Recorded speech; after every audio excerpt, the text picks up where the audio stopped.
Hello stitching friends, it's Shari. Today's tutorial is showing how I made this autumn wreath with the Woodland Toadstools and the Falling Leaves 2 die sets from Poshta Design. So first up there's the Woodland Toadstools. I'm using the Falling Leaves 2, but you could always use the original Falling Leaves as well because all we want are some beautiful fall leaves. For this project, I am using the Heritage Harvest color story from Poshta Design for almost all of my die cuts, and I am pulling in one other color, which I will talk about in just a little bit. So I'm going to start with my mushrooms, and I'm starting with the small mushroom. So I have cut the solid piece from Morel. That is the one color I pulled in that is not part of the Heritage Harvest color story. And I am going to do the front, then the back, then we will put them together. So I'm layering the stem on first, and this is cut from Toasted Oat. This is from the Heritage Harvest color story. That little skirt is also that Morel, and then the top I believe is Russet. And I'm going to use my little clips here to hold these pieces together. And the first thing I'm going to do is stitch through the top of that little skirt. So this is going through the mushroom cap, the skirt, and the stem, and that solid piece on the back. And it is only a few stitches here, and of course I already have a knot.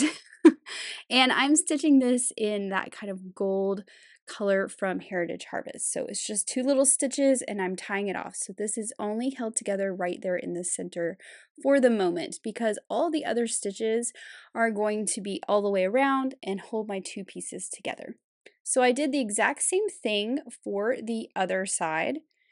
And now I want to stitch my two mushrooms together, and I'm going to start with the cap, and I'm using the tail that I left of this ochre floss because I want that yellow color stitched around my cap. And then I'm just layering the two pieces together. So I've come out through one of them, so my floss already started between the two layers because that is where I stitched those first two little stitches. And of course, I'm going to get caught on my little clip. But what I'm going to do is a running stitch around the cap. So I'm just lining up the stems. I'm going to move that clip down there. Maybe that'll be a little bit more out of my way. But again, I'm just doing a running stitch around the cap, and I'm using 3 strands of floss to do this. So you can see that stitch going. I have stopped so that I could put just the tiniest bit of polyfill in there just so I can have a little bit of a poof to the cap of the mushroom and give it some dimension. But I wanted to do that before I went the rest of the way around the cap and close this up. And that little tool is great for stuffing into small places like that. It has like a little teeth on the end, but it is great. And I will link that below. So I'm continuing that running stitch around to where the stem connects, where I did those first 2 little stitches.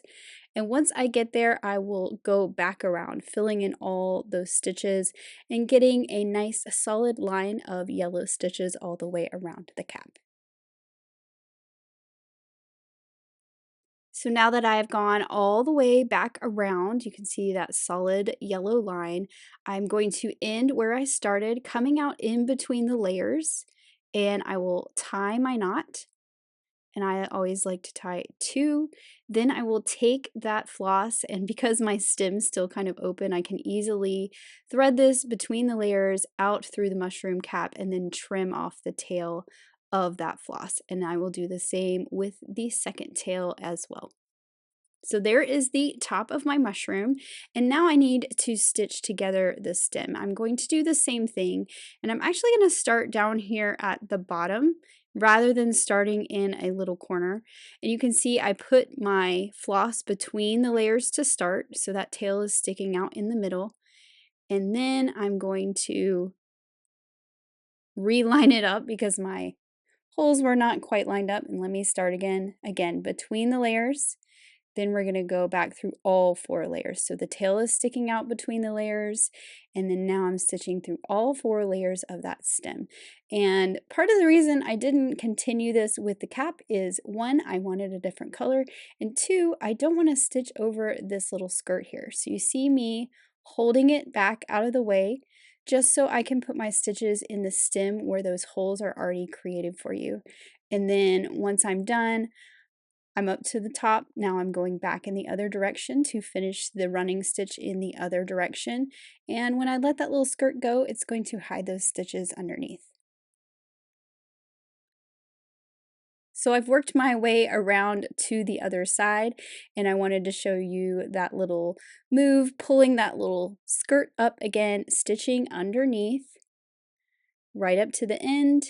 Then we're going to go back the other direction, back to where we started, and then we will tie off at the bottom of this little stem. So I'm ending by coming back through the center of my layers, so I'm tying my knot in between those two layers, and then I'll pull the tail out through the stem and trim off the end. And of course you need to do that with both of those. And now we have a cute little toadstool. I just think it's so adorable. I just love that little skirt detail too. I just think it gives it a lot of interest. And we're going to be putting a wire through this to make it stand up straight on our wreath, but I will show you how we do that once we get the other mushroom stitched.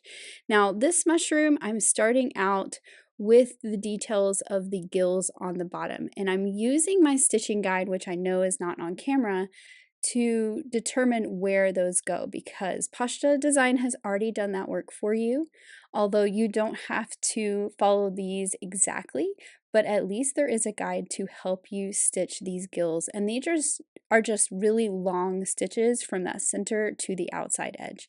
And I always like to keep going in the same direction. I don't want to skip from an outside hole to another outside hole and then go to the center and then back again. I always like to kind of go around and around and around. I think it makes my stitches a bit more even. So I've worked my way around with those gills, and I'm back to where I started, and you can see I've got this nice pretty design on my mushroom, and I'm just going to tie it off gently on the back. I don't want to pull it too tight because they're not in the same hole where they started, and I'll just leave those tails to be hidden inside.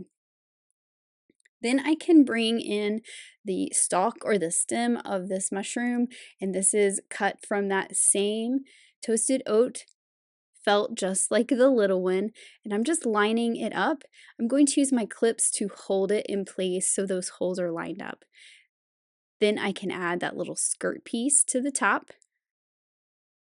And then just like on the little one, I'm adding that little skirt detail to the top of the stem, and I'm going to stitch through those 4 little holes, and I'm using the floss that matches that morel felt, which is where the gills are.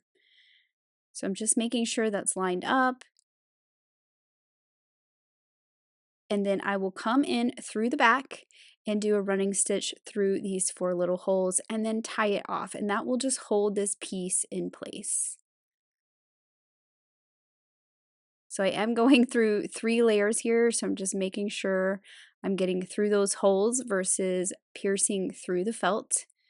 And now I have those 3 little stitches, and I can just tie this off, and that little skirt will be held in place. Just trim off the ends. All this will be hidden inside of the mushroom. So for the front of the mushroom, there is a die that cuts a little piece that goes inside the stitching holes, and we'll layer it behind the piece that goes on the front. And that allows a color to show through those dots on the top of the mushroom, which I just think is really cute. So I decided to go with a contrasting color just like I did on the other mushrooms. So I am pulling in that yellow floss that matches the spots on this mushroom. And I'm going to start by just stitching across that bottom line that's across the bottom of the purple felt. The rest of the way around the purple will stitch the back to the front. And so I don't have a knot right in a corner over there on the edge. I'm starting in the center. So I just came up through a hole in the middle of that line of stitches. I'm going to go to the left with a running stitch. And once I get all the way over to the end over there at that point, I will work my way back. So I've skipped ahead a little bit. I've worked all the way from the left over to the right to that point on the right side, and now I'm coming back to the center to finish off this line of stitches. And then I can just tie this off on the back of the mushroom. So this is again in the center of the mushroom, and it's going to be sandwiched between the two layers. So I did all those same steps to the other side. I just don't have the gills or the spots. This is the back of the mushroom and you're not going to see it on the wreath. And so I didn't see the point of doing all that extra work for something you're not going to see. So I'm just layering the two mushrooms together now. I have that same yellow floss, again, 3 strands, and I am going to go around the top of the mushroom now. So I always start my thread between the layers, and then I do a running stitch all the way to one side, and then I will come back with that running stitch back to the point where I started. So I've gone all the way over, I'm back to the point where I started, and what I want to do in that last stitch is come out between the layers, so I'm between the two kind of taupey morel layers there, and I'm tying 2 knots. Then I'll take my needle, thread that through the cap of the mushroom up here, and trim off those tails. Actually, I probably could have just trimmed the tails and tucked it inside because the whole mushroom is not yet stitched. But this is just sort of the habit of pulling the tails through with a needle and then trimming them off. So now I need to stitch around the bottom of the top of the mushroom, like around where the gills are, and I wanted this in a different color. So I'm starting between the layers, but I'm not coming up through the purple. So I'm going to make that thread come out from underneath the purple so that I don't have a stitch between those two. I don't want this stitch to go across that purple.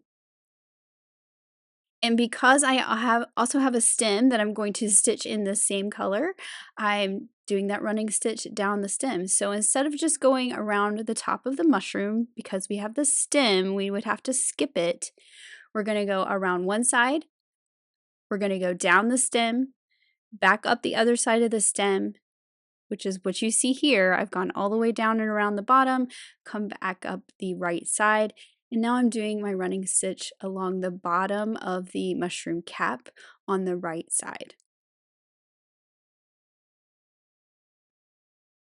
Now before I close it up, I want to stuff a little stuffing in there just like I did on the small mushroom so it has some fun dimension. You always need to remember to do this before you close it all the way up. Of course, you can always just pull out your stitches if you forget. This one's going to take a little more stuffing than the small one just because it is a bigger mushroom. But once I have that stuffing in there the way I like it, I can continue on and close up this hole that I created.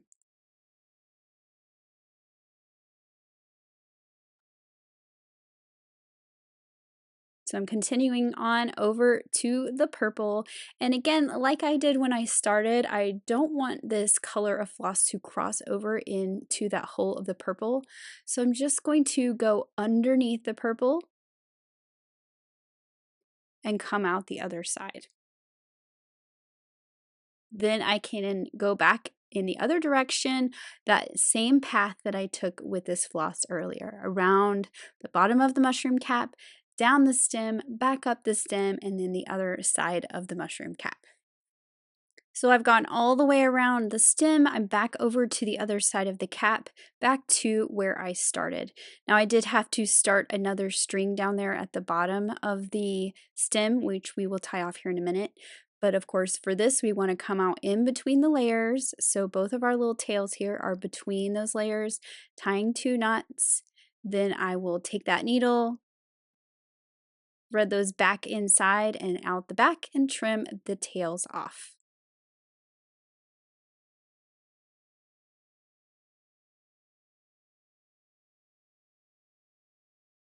So I can do the same with these 2 tails at the bottom where I had to start a new piece of floss. Again, those are also between those layers, so they're sandwiched in the middle. And then I'm going to trim these off and do both tails at the same time.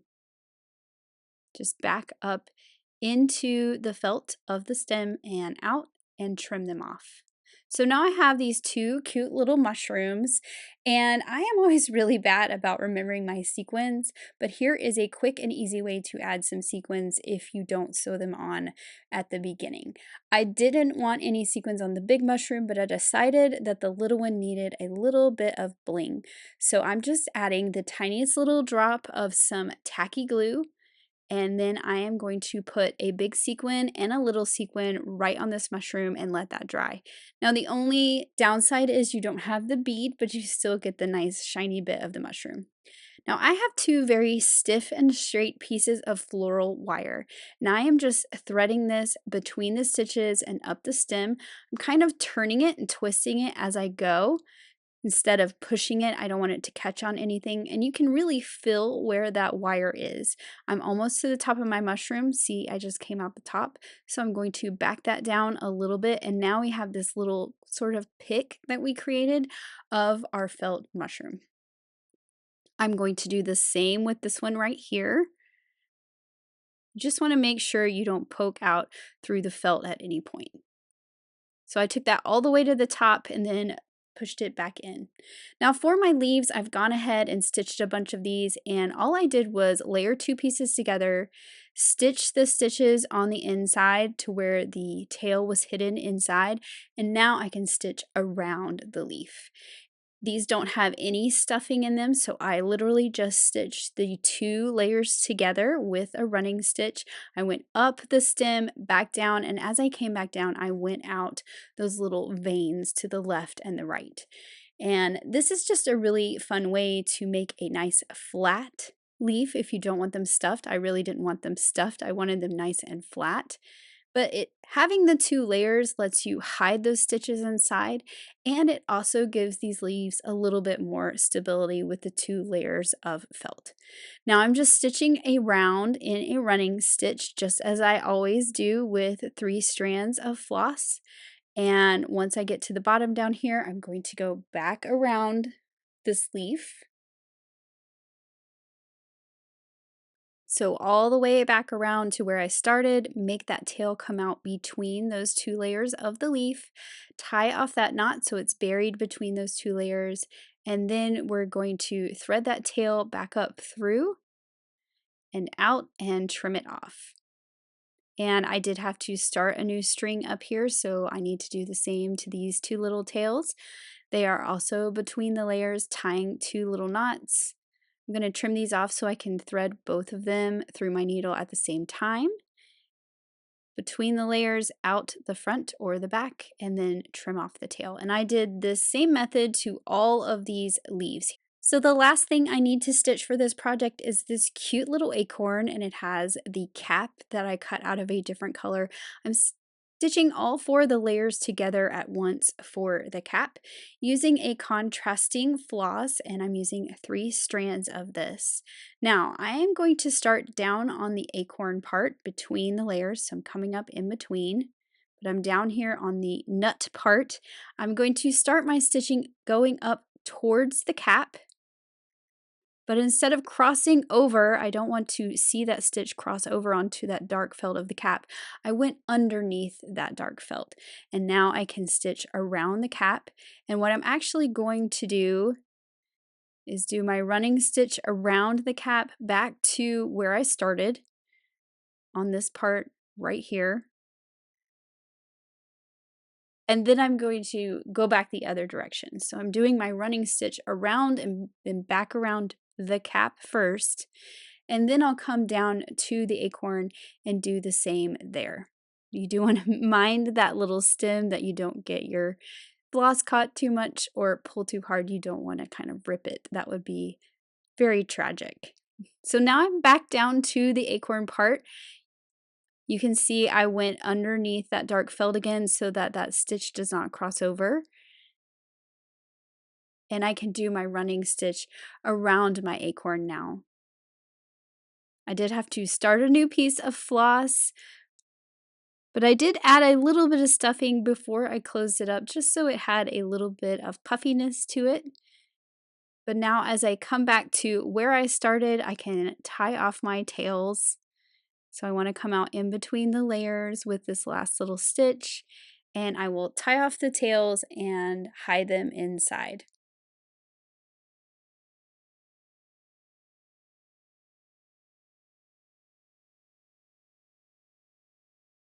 So this is that other little tail here where I started a new piece of floss. So I just want to hide those. And then all of my pieces are ready to assemble into my wreath. Just look at this cute little acorn. I just think that it is so adorable. So here are all my leaves and my mushrooms. I am going to add some sequins to the leaves as well, but I want to get them in their placement on my wreath. So here's the wreath I'm using. It's a 12-inch wreath. This came from Michael's, so showing you the label there. And I like to lay my pieces on here first and figure out where I want them to be. So once I have my placement, I usually take a picture with my phone. Now for this one, usually I can tuck a really long wire down into a grapevine wreath, but for this one, it was woven very tight with very large pieces, so I did have to cut the wires down pretty short for these mushrooms.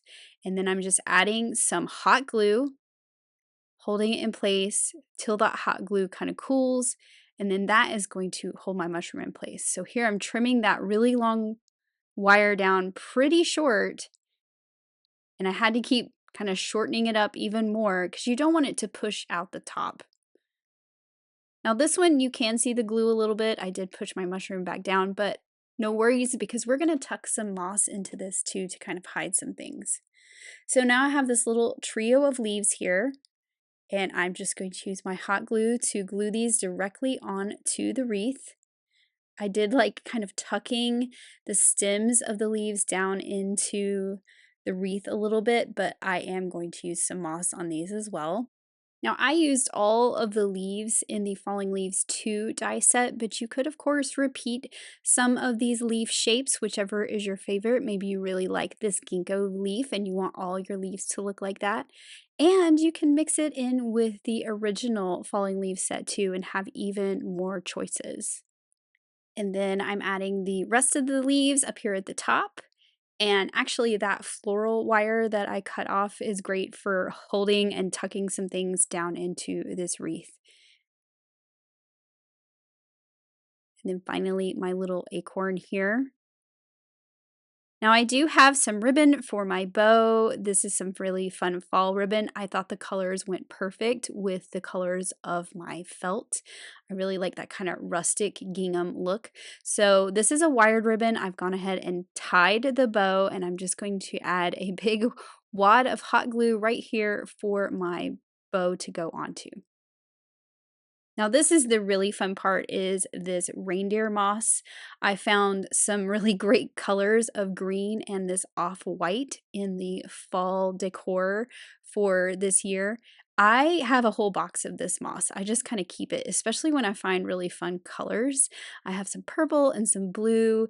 This moss lasts pretty well and it's easy to kind of pull apart and glue down. So you can make big pieces into small pieces very easily, and it doesn't make too much of a mess either. But I thought it was fun to mix in the green and the off-white. It went really well with the colors of this color story, and it really helped fill in too and give it that really fall look.